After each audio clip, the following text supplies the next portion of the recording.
Yeah. Don't be Delilah. Hello and welcome back to my channel. My name is Pamela Oforibuateng and I am a graduate student at the University of New Mexico in the US. Today, I'm going to talk to you about scholarships in the US.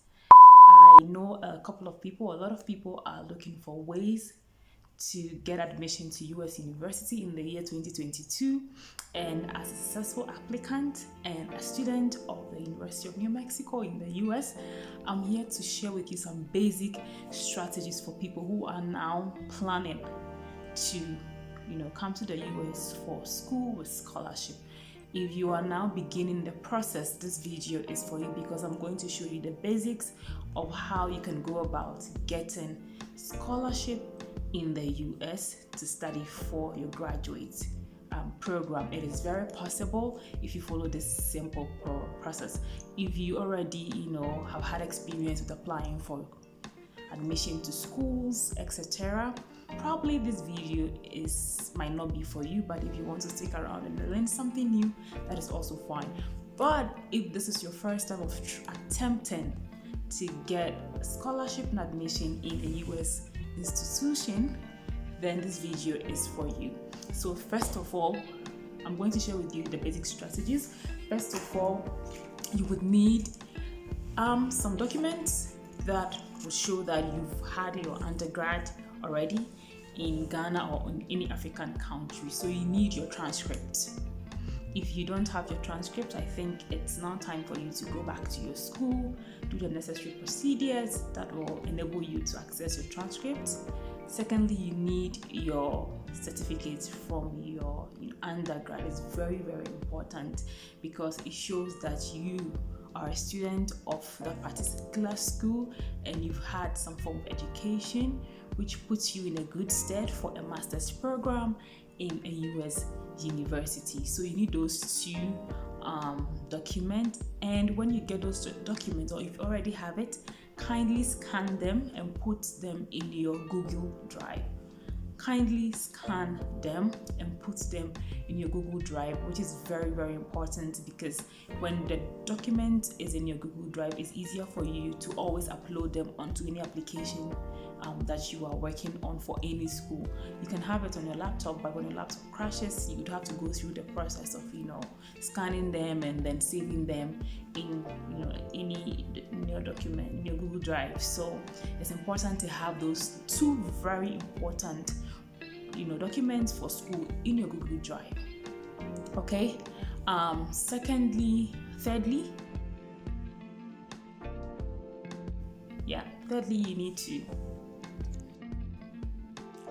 Thirdly, you need to get your CV ready.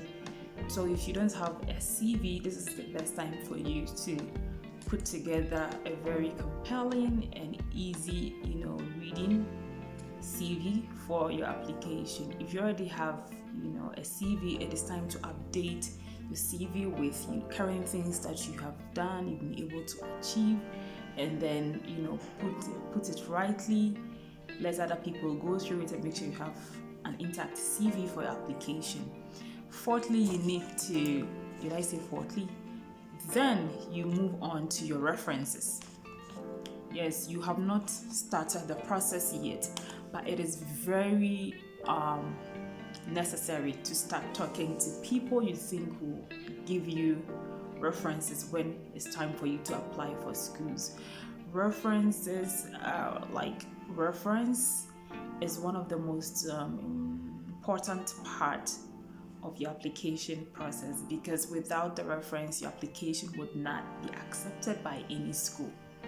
And I have had friends and experiences with people who submitted everything for the application. They were in good standing, but because they did not get references submitted early enough, they did not, the applications were not reviewed and they were not able to, go for graduate school. So reference is very, very important for your process. So you need to start talking to people that you think are going to be relevant for you and would be willing to give you references for your application. So if you have cut, communication with some of your professors in your school, this is the time to start calling them and letting them know your intention for graduate school and the fact that you would require them to help you with a reference, so that when it's time for school, you would not have to struggle to get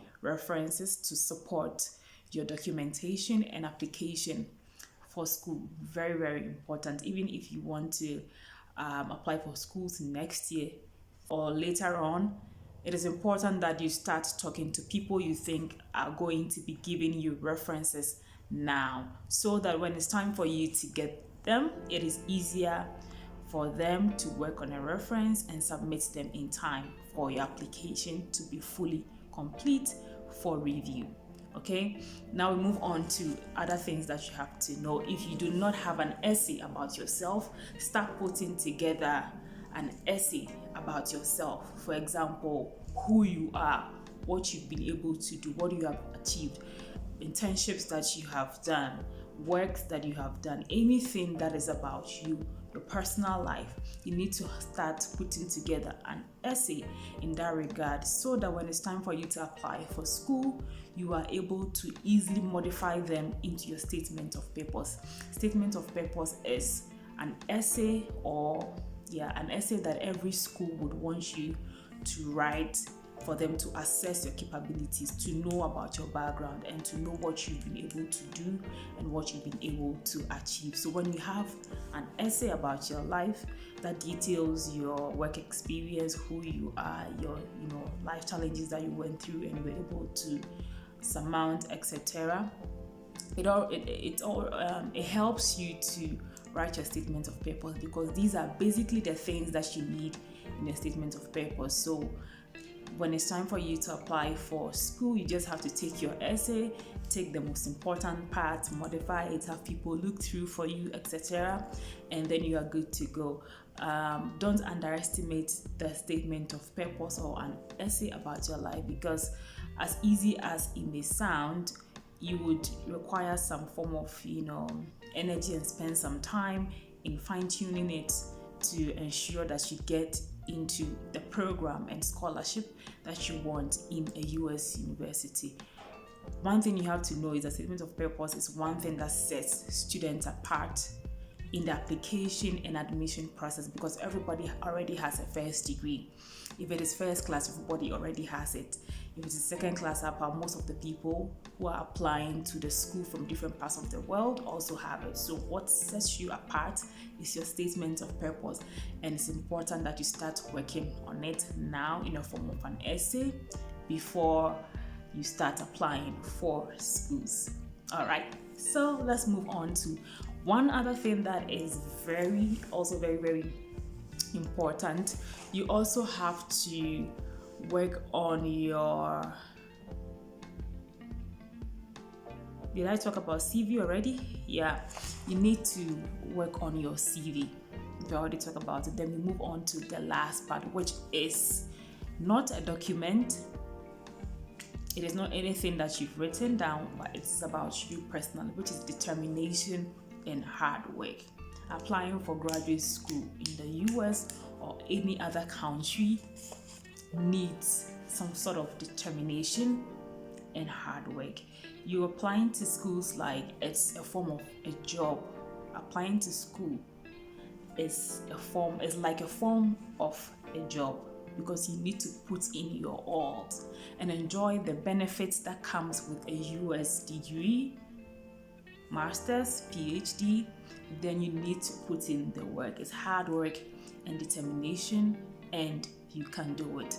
I'll come your way with more information and more strategies in how to get scholarships, assistantships, admission into US school. But for now, this is basic for people who are now planning to attempt, a US admission or scholarship for the first time. Okay, thank you so much for watching. If you enjoyed this video and you want more of this content, kindly click on the subscribe button below this video on the right side. Yes, just click on it.